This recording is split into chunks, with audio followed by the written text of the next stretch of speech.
السلام الله عليكم ورحمة الله وبركاته داودياشة قيمها يقدرين تنقى مدنو ومركا كلي برنامج كيني وحبر الشدى وتضبات كيبا هالمركا سعوتان استوديو كالسن تي في مقالة نيروبي برنامج كيني وحبر الشدى آلا بوحان نكسو ديارنا حرونتا وحبر الشدى عافمات كي يتوكل ميديكال كلين وحرون وحبر الشدى وكتها لمقالة نيروبي حرونتا دالكا كينيا غارهان حافظ إسلية الصومالي دا حرونتا نيا وحالو وعي قليا دالين يرد الصوماليات toddobaadkana waxaad ku daawan doontaan maxaa looga baahan yahay aabaha wanaagsan waa maxayse waajib intee leeg ayaa looga baahan yahay aabaha wanaagsan inuu ka qaato qoyskiisa iyo sidoo kale ilmaha uu dhalay barnaamijkan waxa idin daadihin doona anigu Cabdixakiin Saciid Maxamed haddii aan u fiirino Soomaalideena anaga dhanna dad Soomaaliya dadkeena Soomaaliyeed raggu ma gutaan mas'uuliyadda laga rabo waxaan ka hadlayo oo mas'uuliyadda aan saaraya ma ahan maanta tan dhanka hooyada ma ahan ee waxaan saaraya mas'uuliyadda aan sheegay waxa waaye cunuga la dhalay xuquuq intee ah ayuu kugu leeyahay hadaa aaba tahay mise gudataa aaba hadaa tahay xuquuqda uu kugu leeyahay cunugaaga inta uu ka rabo waxaan jeclaan lahaa marka ugu horeyso inaan su'aal weydiiyo dadka oo idil su'aashaas oo marka ugu horeyso aan dhihi doono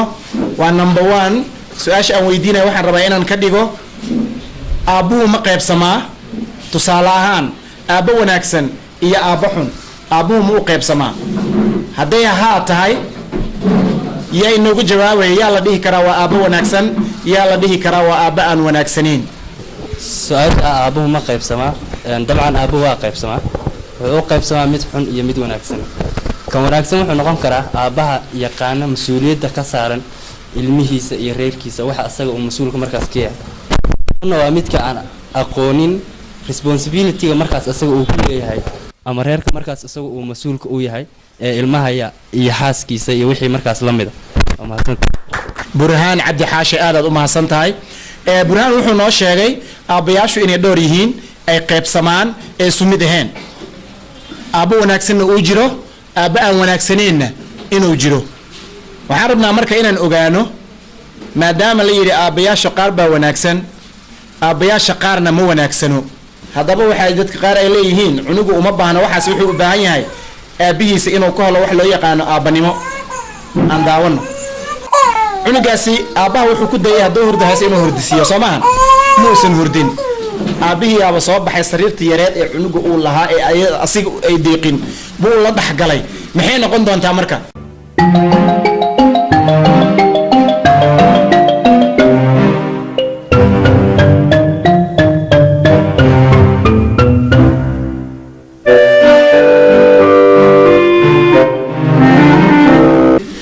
laga dareemay aabihii inuu dhaqdhaqaaqo isku dayay inuu baxayo intee looga seexday bar way hadeer bal hadduu isku dayay inuu dhaqaaqo maxaa lagu sameyn doonaa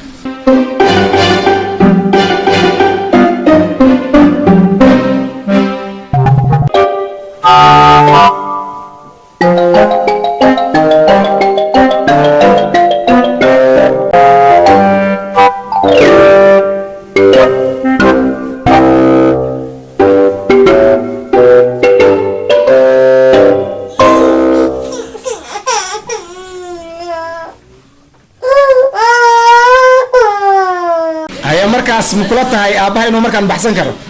ma baxsan karo waxa la rabay ma ahan hooyo ma ahan caano ma ahan wax kale waxa la raadinaya waxa waaye in laga helo waxa loo yaqaano aabanimo qof waliba markaad aaba noqoto waxa laga rabaa inaad muujiso aabanimada heerka ay tahay wiilku wuxuu raadinaya wixii ahayd waxa loo yaqaan aabanimo mas'uuliyadda aabaha saaran markii cunug ku dhashay waa mid hadda daawanaysa ee mid ka sii weyn oo ka saddex jibaaran cunuga waxyaabo fara badan buu u baahan yahay markuu dhasho hadduu waalidkiisa ka helin waxay danta ku qasbaysaa markaasi inuu wiilkii ama gabadha ahaade cunugii yaraa uu naco qofka aabihiisa ah uusan qiimeenin ee qiimeenta uu siiya dhanka hooyada mar waliba inuu u janjeero dhanka hooyada qofba wuxuu ku leeyahay wiilkayga aniga ima jeclo haddii asiga uu diyaarin lahaa wadadii lagu jeclaan lahaa lagama yaabeen cunugaas asigan inuu naco cunugan hadda aad aragtay aabihiisa dhabtiisa inuu ku seexda bartay aabihiisa dhabtiisa markuu joogo inuu san ka dhaqaaqin markuu ooyaba insaas oo kale dhabta lagu seexiyo bartay ma kula tahay inuu aabihiisa ilaabayo ma ilaabayo meel fiican buu ugu yaalaa aad buu qiimeynayaa aabihiisa aabanimadu inuu gutiyo dareemayaa waayo aabaha intuu meel taagnaaday sida ay sameeyaan inta badan dadkoo dhan ma dhahayo, dad wanaagsan baa jira, laakiin dadka badankiisa siday sameeyaan markaan eegno Soomaali ahaan waxa waaye hadduu ooyo laba in baa noo cad, war cunuga uu baahan yahay wax sii, caana u baahan yahay amaba naasi in hooyada la dhawo, haddii kalena hooyadiisoo rabaa hooyada aawo kaale qabo cunugaaga. laakiin cunuga labadaa keliya uma baahnay, wuxuu u baahan yahay waxa loo yaqaano aabe inuu arko, bartana, dareemana aabanimada waxa ay tahay.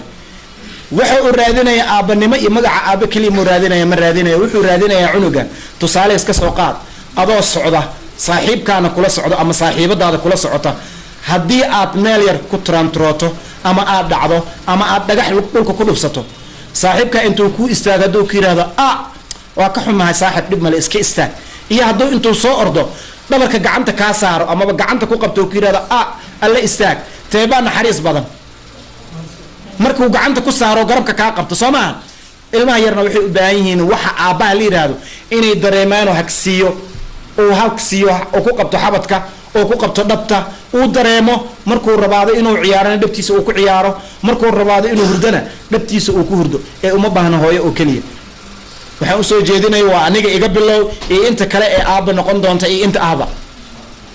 waxaana looga baahan yahay waa in afalkaas sameyno. haddaba si aan ujeedkaas meeshana looga rabo aan u gudano, waxaan soo qaaday wax loo yaqaano amaba wax aan ku qiyaasaya saan u arkayo 6 step amaba 6 tallaabo.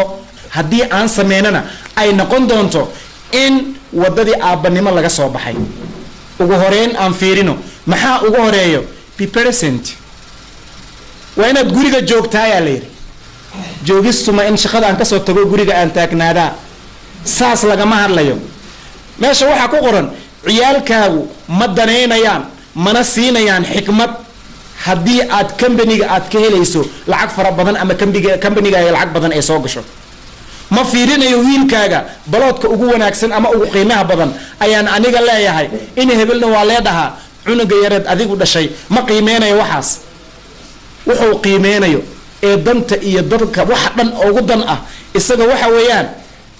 xilliga lunchka timeka haddii la gaaro amaba ama xilliga haddii la gaaro qadada aan dhaho amaba cashada la gaaro amaba xilliga quraacda, 3 time ee wax la cunaahay ee guriga laga cunaahay mid ka mid ah. waayo bilaadan baa tawa shaqaynaysaa, odayga shaqa loo diray.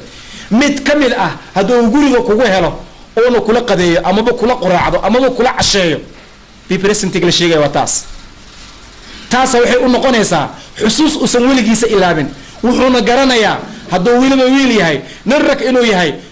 marka la qadeynayana ay wanaagsan tahay in ragga lala qadeeyo.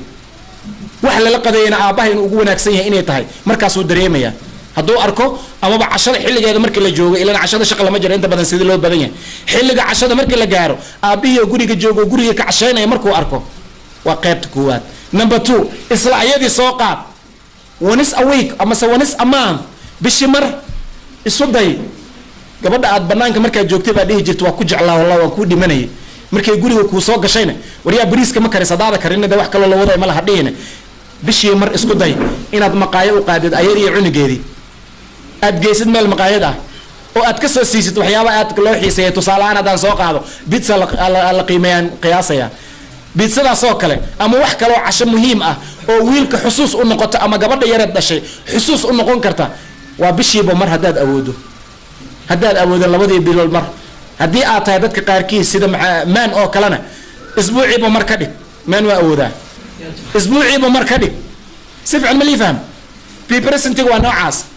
qaybtaas hadduu kaa arko wiilka waxaa laga yaabaa inta uu nool yahay aabbihiisa inuu xasuus dheer uu ku reebo.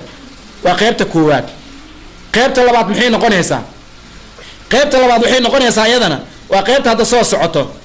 be there for a milestone. guriga ha iska joogin ee waxaad ku joogtaa milestone ahaw. historiadan si fiican u fiiri. hooyada xitaa mararka qaaraa laga rabaa, haddii lagaa waayahay qiimo ma lihid, laakiin inta badan waa aabba waxaan ka hadlayo. milestone maxaa la dhahaa? maalinka ugu horeysa ee dugsiga la geynayo waa maalinta ugu horeyso, ama waa maalinka ugu horeysa ee iskuulka la geynayo. hadhihin hooyada shaqan aadee cunuga iskuul bar maanta iskuul geey, hadhihin isku day waa maalinta ugu horeysa waxbarashada uu aadaya inaad adiga gacanta qabatid oo geysid. haddaad tahay aabe, you will be maxaa noqon doontaa? good father. aabbo wanaagsan. ma ka hadlaya aabbo noqo keliya ee maxaa waay aabbo wanaagsan inaad noqoto haddaad doonaysid oo cunugaaga qiimeyn iyo qadarin oo ku siiyo. ma intaas kaliya ku ekeeyaa may haddana waxaad fiirisaa maalinka qalinjibinta uu sameynaya primaryga nurseryga ha ahaado secondaryga universityga collegeka maalmaha qalinjibinta uu cunuga sameynayo waa inaad meesha joogtaa oo adiga gacanta aad ka qabataa waay markii meesha la wada yimaado badankeena waa soo qalinjibinay rag baa aabbahooda iyo waalidiintooda soo raacaan weliba aabbaha soo raacaa markuu soo raaco macallimiintu waxay qiimeynayaan wiilka aabihiisa uu jooga inta badan si fiican u fiiriya haddii hooyooyinka ay joogaan waxaa leeyahay hooyooyin badan oo kasoo qayb galay laakiin aabbaha hadduu joogo inta badan haddii 3 aabba ay joogto 2 ka mid ee waxaa lagu qasbayaa inay hadlaan oo istaagaan soomaad arkin noqon marka maalintuu qalin jibinaya aabbihii meesha istaagay ee hadlay wuxuu ku arkayaa dhalinyarada meesha joogtahay oo dhan ninka ugu aabbo wanaagsan inuu yahay waayo aabihiisa xafladda qalin jibinta ka hadlay waxayna u noqonaysaa xasuus aad u wanaagsan waa yahay teach your child cunugaaga waxaad bartaa the important lesson cunug guriga iskala joogin cunna ma cunta iyo shaati guduud ma ku soo gadaa ciid way hadheen hee casharada ugu muhiimsan caalamka bar maxaa ka mid ah xilligii hore rasuulka sallallahu alayhi wasallam xilligoodii waxaa jiri jiray farday dadka lahaan jireen soo meeheen waxaad bartaa sida fardaha loo fuulo waay wiilkan bari hadduu geesi dhalay noqdo ee nin dagaalamaya dagaalyahan oo noqdo amaba nin fardaha ku fiican amaba tartamada ku fiican hadduu noqdo yow soo xasuusanaya aabe ayaa i baray sida loo fuulo fardaha iyadoo ordaysan aan ka degaya iyadoo ordaysaana fuulaya ku dhahaya ee ma dhahay anigaa bartay milestone u noqo marka ka soo suko casirkan bar good lessonka waxaasaa ka mid ah waa laga soo gudbi macallin wixii hore iyo farda ma lahan maxaa la sameynayaa sida gaariga loo kaxeeya bar cunugaaga waxaad bartaa sida baaskiilka loo fuulo cashir wanaagsan bar cunugaaga soo u noqdo cunug meel fiican ka soo baxay very nice intaas miyaan ku ekeeyaa may develop strong communication waxaad horumarisaa xiriir adiga iyo cunuga idin dhexeeya maxaan horumarinayaa cunugii adiga xiriir idin dhexeeya ay horumari maxaa la mid ah weydii aabba iskuulka ma aaday haa maxaad ka soo faa'iiday maanta aabba maxaad baratay aabba aayadee maraysaa aabba meel heble ma gaartay aabba wiilka ugu khatarsan wiilasha baa tahay aabba hee saaka saan u baxay kuma arkin haddaan imaaday aabba see tahay wuxuu dareemayaa aabihiisa mar walibaahay inuu ka fakerayo aabihiisa mar walibaahay inuu laabta ku hayo aabihiisa markuu shaqada ku maqan yahay xataa inuu asiga ka fakerayo aan ka soo qaadnay xagga waxbarashada aabbaha 90% wuxuu jecel wiilkiisa inuu dhakhtar noqdo meel kale ma la fiirinayo ama wax kale noqdaa wax gaaraa lama dhahayo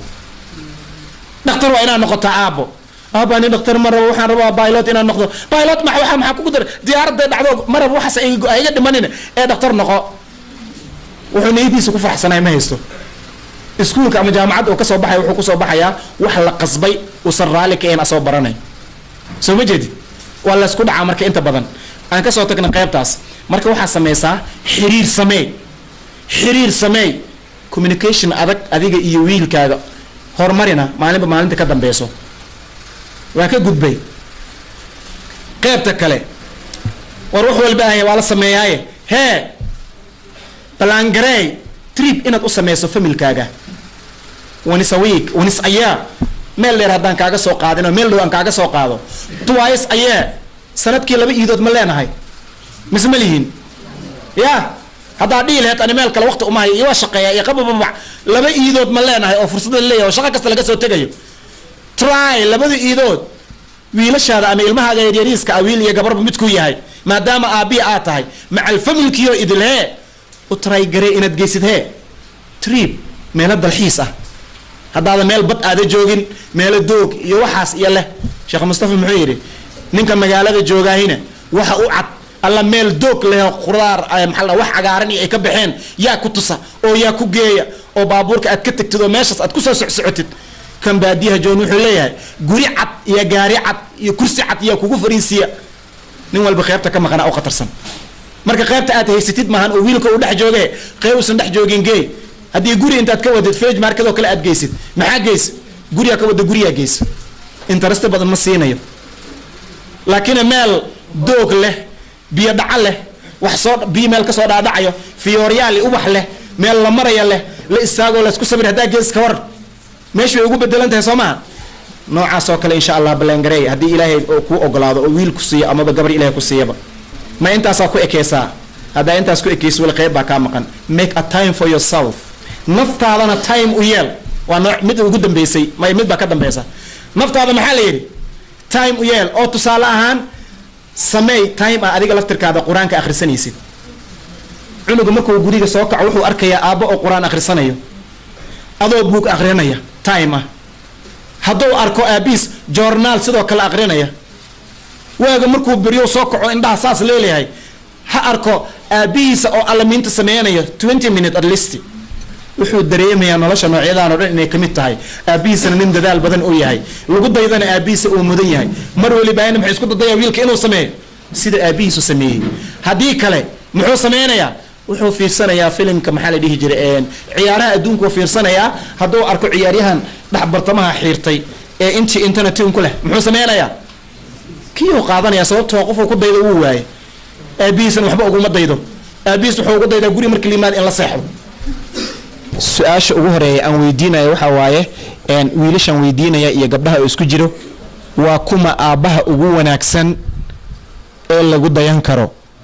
erayo kooban oo muhiim ah oo dadkoo dhan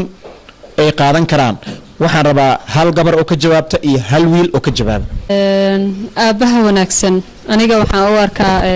kan mas-uuliyadda kooda fast reerkiisa ka soo baxo second aabbaha mas-uulka ma ahan guriga uu markaas aabaha ka yahay xaaskiisii ilmihiisoo keliya wuxuu mas-uul ka yahay hooyo aabo walaal qaraabo qof walba uu arka xataa inay wax ka qaldan yihiin inuu noloshiisii wax ka sixi karo aabaha wanaagsan waa kan mar walba familkiisa ka warqabo ilmihiisa ka warqabo siduu macalinku hore usoo sheegay aabaha wanaagsan waa kan naxariista badan oo mar walba dareemi karo hooyada ilmaha u dhashay xataa haddii uu ka xiisay inuusan xaqeeda ka tegin qatra liibaan warsame aada u mahadsan tahay waxaan u mahad celinaynaa waalidkii kusoo barbaariyey wiilasha haye magacaygu waa cabdifataax xasan maxamed ra'yi ahaanteeda haddaan dhaho inkastoo bani aadamku ay kale ra'yi duwan yihiin aabbaha wanaagsan waa kan had iyo jeer oo waxaa ka maqan reerkiisa waa kan garab istaago had iyo jeer reerkiisa waa kan ka fikiro had iyo jeer horumarka reerkiisa waa kan ka fikiro ubadku uu dhalay siduu ku gaarsiin lahaa heer ama meel sare socdaan loo dhalay 6 saamood ma dhaafo ayay dhahdaa Soomaalida inaad dhahdo muxuu ahaa aabbo wanaagsan aho wiilkayga waxaan siinayaa wuxuu doonayo wuxuu ku farxo kabacdina ayaan ka baad ka cajisto loon baan waxa loo baahan inta noloshaada ka dhiman sidoo kugu daydo sababtoo ah hadii aad tahay aabbo wanaagsan asagana wiilkaad barbaaranayso wuxuu noqon doonaa aabbo wanaagsan oo anfaco ubadku dhalo maanta waxa laba qayban ka hadli doonaa qofka markuu wax jecel yahay xaaladdu ku sugan yahay iyo markuu uu jaceelkiisa dhamaado ama qofku jaceelka ka dhaxeeyeen si waxa uga bixi karo hadduu dhib ku dhaco cause waa ognahay qofku markuu heart broken noqdo ama qalbi jabo hadduu wax jeclaan jiray dhib la soo darsayo soma soo marka qaabku uga bixi karo haddii dhib la soo darso hadduu dhib la soo darsin alxamdulillah marka hore jacayl sida ogtiin dhamaantiinaba laakiin waxa waaye waxyaabaha bini'aadamka inta badan ka dhaxeeyo hadday tahay jacayl hooyo u qabtid mid oo walaalka u qabtid ama mid ah shay u qabtid marka jacaylku wuxuu u baxaa 3 qaybood u kala saaray according to me waani inta ani according to me so maaha meel kale kama soo qorin marka 3 qaybood waxa waaye jacayl qof bini'aadan u qabtid wax nool ah laakiin wax agtaada joogo oo arkaysid qof arkaysa ha noqdo ama waalidkaaga ha noqdo ama qof aan noloshaada ku ribta ha noqdo waa midkaas waaye midka labaad waxa waa jacayl shay u qabtid laakiin hadday tahay dharkana jecelahay ama cuntadana jecelahay it's something wax nool maaha laakiin waa wax jiro midka saddexaad waxa waa jacayl asigna qof u qabtid nool laakiin aadan aqoon laakiin dadka qaar waxay jecel yihiin fanaaniin qof aysan aqoonin oo la iskala sheekaysto wuxuu yahay la ogeen samaha soo marka qof aadan arkin waa qayb kale asigana oo san ku dhaweyn like a distance mid ah alxamdulillah horta jacaylka waxa waxyaabaha ugu badan bini'aadamka hadda laka youthka dhalinyarada waxyaabaha dhibka badan ka haysto marka dhahano qofka muxuu ku sugan yahay markuu wax jeclaanayo it's similar waxyaabo waxa jira isaga egyihiin dadka markay wax jecel yihiin ku sugan yihiin waxa rabaa inaa idin dulmaro qodobada qofka markuu wax jecel yahay marka horeeto is not like inuu og yahay wixii wuxuu u jecel yahay ma ogo badanaa qof og waxa u jecelahay iyo maxaan ku doorto qof dhahay ma jiro qof walba wuxuu iska leeyahay qofkan waa iska jecelahay yani qof daba raacay ma jiro maxaan ku jecelahay maxaan ka rabaa nolosheeda everything nolosheeda uga baahnaa miyuu qofkan haysta qof is dhahay mala marka common things oo dadka wax jecel lagu yaqaan waxa kamida waxay leeyihiin wax la dhaho intimacy dadka qaar markay wax jecel yihiin way cabsadaan cabsadaasna maaha waxay ka cabsanayaan qofkan ma weysa camal hadda camal qof jeceshahay markuu xanaaqa ma wax sameeyo wadnaha ku boodbooday sama marka qofkaas ma uga baqaysid wuu ku dilaa ma uga baqays laakiin waxaa jiro dareen ah qofkan ma weeni kartaa nolosha hadaa ka weys maxaa kugu dhici karo cabsidaas qof kastana inta badan dadka badanaa way qabaan koska laguma xisaabtamo inta badan inuu qofkan la weeni karo haddii lagu xisaabtami lahaa maba laga baqi lahaynba midda labaad oo dadka ka dhexeys waxaa qofku wuu ku farxaa qofkii kasoo horbaxay wuu farxaya qofka maanta u shidanta wax ka qasan male markuu qofku jecla arko laakiin marka kaleeto waa ka xirxirantaha magaalo oomada ku kacsan asida midda saddexaad waxa waaye qofku wuxuu isku dayaa inuu soo jiidiso sameey laakiin hadduu ballan leeyahay qofkii uu jeclaa ballan leeyahay muxuu sameynaa ma ahan adigina aad meel kuugu qoran tahay soo jiido meesha laakiin waxaa jiro qof dadka dhan ka dhexeeya ay sameeya inuu qofka si fiican isku qurxiiso labisto hadduu koofi xiran jirin koofi soo xirto waxyaabo badan uu isku soo dardaraa si usoo jiito qofkan laakiin asaa wuxuu iska dhigaa isqurxinaa qofkii soo jiidasho u sameeyo qaybta afraad waxa waaye tan waxay ku dhacaa qofka markuu qofku ku xanaaqsan yahay ama qof aad jeceshaa kugu xanaaqsan nugurdeys oo dhan waa soo jeedaysa ama wax ku mashquul adana hurdada kaa tagayso waa dad waxa dadka dhan ka dhexeeya waa ayadana qaybta shanaad waxa waaye qofkii haddaa isku soo dhacdeen lacala qof isjeceshiin waa isku soo dhacdeen markaa isku soo dhacdeen xanaaqa meesha imaanaya waa xanaaqsan tahay waxaa lagu dareemayaa dadka ma oga waxaa u xanaaqsan tahay inaa waxaa laga qof kaan sameynin inaa ku kacdid ama wax ku samaysid laakiin ma ogid adiga waxa u xanaaqsan tahay qofkaas soo muranteen as jeclaadeen soo marka xanaaqaas dadka dhan uu ka dhexeeya inay dadka kale ku xanaaqaan markay qof is jecelayn soo murmaan mid kale waxaa jirto hopeless la dhahay badanaa waxaa qabo qaybta addictionka qayb waxaa jirto jaceylka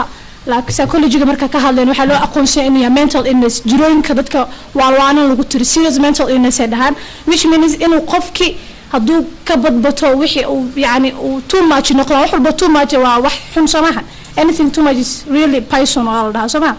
so marka qofkaas waxa waaye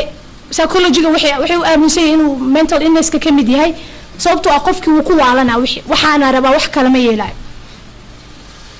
maxaa lamid qaybta kale waxa waaye jacaylku wuxuu leeyahay qayb la dhahaayo addiction like daroogada maxaa u naqaanaa inay leedahay qofka inuu qabatimaayo uusa ka maarmeen markuu helo farxad uu helaa markuu waayo hurdo la-aana ku dhacayso as well as qofka addictionka ku noqdaa jacaylka asigana xaaladaas isku mid maraya marka soo ha u maal jacaylka naftirkiisa waa qayb ka mid a drug abuse-ka ku diri karaa I think isku mid waa marka isku xaaladay marayaan qofkan hadduu daroogo isticmaalo hadduu maanta daroogadii wix cabashiishada farxada helaa ku leeyahay qofkan laakiin qofku jecla hadduu helo asiga farxada helaa ku leeyahay the same thing laba isku jiday marayaan waxaa jiro maxaa la dhahaa qofka markuu wax jeclaanayo qofka iskama warhayo laakiin waxaa jiro neuroscience waxa la dhahayo neuroscience waxa waaye maskaxdaada waxa ku jiro chemical badan oo qofka oo jirkiisa soo deynayo markuu soo deeyo uu dareenkaas uu kacaa zaid u kacaa laakiin waxaa kamid markaa faraxsan tahay markaa xanaaqsan tahay markii qofkii waxa laga sheegaa soo boodaysa xanaaqaysid oo aan la taaban karin qofkaas camal minis waxaa jiro dhacamaas jirkaaga ku jiro we don't remember rabbigina abuuray inta badan ama xasuusano laakiin waxaa laga yaabaa qofka jeceshay markaas yaxanas qofka ugu dambeeya ka fikiraysa inuu asiga yahay markaas soo kacay qofka ugu hore maskaxda ku soo dhacay inuu asiga yahay midda labaad waxa waaye don't rethink your decision micnaheedu waxa waaye tan go-aanka haddaa adiga lahayd aa qofkaas oga tagtay ka fikiri maanta oo dhan go-aankaaga inuu qaldanayo because sababtii aa markaas qofkaas oga tagtay meesha wax weynay kula ahayd oo oga tagtay soo maha laakiin haddaa maanta dhan ka fikirtid wixii wuxuu ku noqonaya wax yariisa adana waa kaas waxaa iska dhaadhicinaysaa allah anaa qofkaas ka gardaranayo laakiin markii xaalada taagan tahay aa qofka diraysid afasixis leedahay nabadgelya aa dhehaysid markaas aa xaalada qiimeynteeda ah haddaa ka fikirtid maanta o dhan go-aankaa qaadatay micnaheedu waxa adigu ku qaldaaya wuxuu kaaga dhigaa wax micno leh marka dambe بسم الله الرحمن الرحيم الحمد لله رب العالمين وصلى الله على نبينا محمد وعلى آله وصحبه وسلم قل كل يعمل على شاكلته فربكم أعلم بمن هو أهدى سبيلا إلهي هدو إدما وحكتها من دونا وحلي مفاتيح العشر للنجاح طبعا شيء وقفك هدي لغاها لقوش أو قاري طبعا شيء واحد جرت قفك هدي لغاها لقوش أو قاري هدفك لها يوحو كفكري كل أو قاري qofka bini'aadanka allah rabbul aalamiin wuxuu siiyay waxyaabo fara badan oo ku soocay waxa kamid ah inuu ilaahay baray bayaan allamahu albayaan wixii qalbigiisa ku jira inuu dadka ka dhaadhicin karo inuu fikirkiisa dadka ka gadi karo inuu dadka tawjiihin karo oo wuxuu ilaahay insaanka ku manaysay qof walbeeto annaga naga mid ah wuxuu qabaa aamaal yididiil iyo wax buu tiigsanaya mid baa raba inuu baylad noqdo mid baa raba inuu dhakhtar noqdo mid baa doonaya inuu noqdo business weyn iyo sharikaad inuu furto qof walba qalbiga waxbaa ugu jiro qof walba wuxuu leeyahay hadafka waxaan ula jeedaa taargad uu leeyahay waxbuu tiigsanayaa maxaa keena guusha maxaa najaax keena guusha goormee gacantaada soo gelaysaa buug uu qoray ninkii la oran jiray ibraahim alfiqi waa nin masaari ah wuxuu muxaadir ama lagja ka ah maraykanka buugaag fara badan buu qoray buuggiisa koowaad haddaan hayo 10 shay lagu guulaysto dad badan baa wax isku dayay wayna fashilmeen maxaa koosgaray inaad fashilanto hadafkaadi maxaad u gaari leedahay hadafkaadi maxaad u gaari leedahay 10 shay lagu guulaysto waxa qayb ka ah الثقة بالنفس قف وين وطاقل قف والبطاقة كجرت أودا كجرت قف ما دام أود ولا وحال ربع الثقة بالنفس إنه سكوك السوية وين الأمين سنتها إنه سكوك الصنتها قلبي وين كجرت وحال إنه قبن كرته وأديول كيس جاري كرته قفك أودي سوى إنه أجي وين سكوك السوية هذا كار واحد عضي لباح يرى يجري لباح يريس يجري libaaxi yaraa wuxuu soo dhaxgalay riyo fara badan oo daaqay libaaxi wuxuu la qabsaday riyaha libaaxi qalbiga wuxuu gashtay inuu yahay rii ka mid ah riyaha daaqaya waa la weynaaday soodkiisa xataa libaaxi waa isbedelay libaaxi codkii lagu yaqaano kuma dhawaaqayo macaacu leeyahay libaaxi wuxuu qalbiga gashtay inuu yahay ri waa la weynaaday waa la daaqaa cooskuu la cunaa wuxuu ka mid noqday qalbiga gashtay inuu ri yahay maalinka dambe waxa yimid libaax dool yimid libaaxi doolka wuxuu yimid inuu riyahan wax ka cuno riyihii way carareen libaaxi yaraa riyihii daba kacay libaaxi weyna waa yaabay wuxuu la yaabay libaaxan yar oo daba ordaya riyaha riyihii meeryana wuxuu ku fakiray libaaxan maxaa ku dhacay libaaxi soo qabtay wuxuu ka dhaadhici waayay libaaxa tahay wuu ka dhaadhici waayay inuu ka dhaadhiciyo wuxuu u maray wasiilo ugu sheegay inuu libaax yahay wuxuu yiri biyahaasaan tagaynaa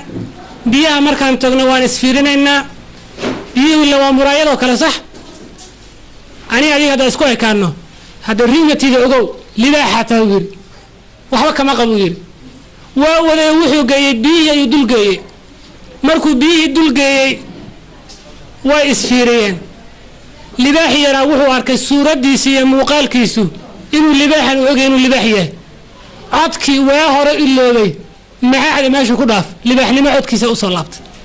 awalan الثقة بالنفس qofka waa in isku kalsoon yahay haddaad isku kalsoonayn wax walba awood walba kugu jirta kama faa'iideysan kartid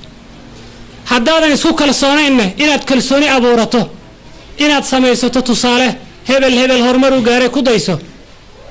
waa inaad samaysataa waxaad qofaad ku daysato waxyaabaha guusha keena hadafka lagu gaarayo ama najaaxa lagu gaarayo waxa kamid ah mahaara kamid ah shayga inaad aqoontiisa u leedahay waa inaad xirfadiisa leedahay mahaaradu waxay ku gaarsiinaysaa guushii ku gaarsiinaysaa hadda ka hor waxaa dhacday nin la oran jiray Jim Rohn wuxuu soo guuriyey waxa halaaway markab ayaa halaabay ninkii kabtanka wax walba ayuu isku dayay inuu markabka hagaajiyo wax walba ayuu kaashaday laakiin wax walba uu sameeyay markabka uu hagaajin waayay wax walba uu isku dayay inuu hagaajiyo nin kamid ah dadkii saarnaa markabkii wuxuu yiri aniga hagaajinaya ma awoodi kartaa waan awoodi karaa markabka hagaajiyo yiri ninkii kabtanka waa yaabay way awoodiisa dhan uu ku bixiyay markabka hagaajiyo waa hagaajin waayay mid baa yiri rakaabka kamid aniga hagaajinayo wax weyn ma sameeynin meeshii uu fiiriyay si fiican uu fiiriyay wuxuu la soo baxay qalab yar waa gargaraacay wax yar uu sameeyay waa hagaajiyay dhowr garaacu meesha ku dhuftay mar walba waa dhageysanay markuu hagaajiyay waqti yar markabka hagaajiyay wuxuu yiri waxaan u baahanahay lacag intaas leeg warqadu u dhiibay lacagtay ku qoran tahay waxaa ku qoran $1,000 u baahanaha warqadii uu fiiriyey 10 daqiiqa noo shaqaynaysa wiil $1,000 say ku rabtaa 10 daqiiqa noo shaqaynaysa wuxuu yiri waxaan ku rabaa mahaaradeedii aqoonteedii aqoontu wax weyn baa lagu gaaraa guul haddaa rabto inaad gaarto waa inaad wadadeedii leedahay qof walba waa naga mid ah hadaf soo ma laha qof walba hadaf uu leeyahay ahdaaftu maahan aakhira inuu xisaabsanaato keliya qof walba hadaf uu leeyahay sax dhalinyaro muxuu ahaa lagu soo qaatay hadafkooda ka run sheega innahum fidyatun aamanuu birabbihim qolayga asxaabulkaafi maxay leeyihin maxay ahaayeen dhalinyaro soo maahan innahum fidya aamanuu birabbihim ibraahim markuu dacwo u istaagay qur-aanka wuxuu ku tilmaamay samicnaa fatan yadkuruhum yuqaalu lahu ibraahim hadafkeenna waan gaari karnaa aan ka run sheegno haddaad dacfi kugu jirana iska dhaadhici inaan daciif ahayn maalin walba dheh anaa qaadir anaa astadiic ani waxbaan awoodaa waxbaan qaban kara iska dhaadhici dadka adiga kula midka ah ibtikaar bay la yimaadeen dadka adiga kula midka ah waxbay soo kordhiyeen adigana noloshaada wax ku soo kordhi dadkana noloshooda wax ku soo kordhi arrinkaa diyaar ma unahay inaan hadafkeena ka run sheegno wadadan uu mari lahayn aan saxno waa 10 shay oo lagu guuleysanayo laba qaybood ka mid ah aan dadaalna barakallahu fiikum wa jazaakumullahu khayran barnaamijka waxaa idinla socodsiinaya anigoo cabdixakiin siciid maxamed dhanka kaamarada waa saaxiibkay cabdicasiis uma nadaara tan iyo inta aynu barnaamijkan la mid ah ku kulmi doono waxaynu idinkaga teganaa assalaamu calaykum waraxmatullaahi wabarakaatu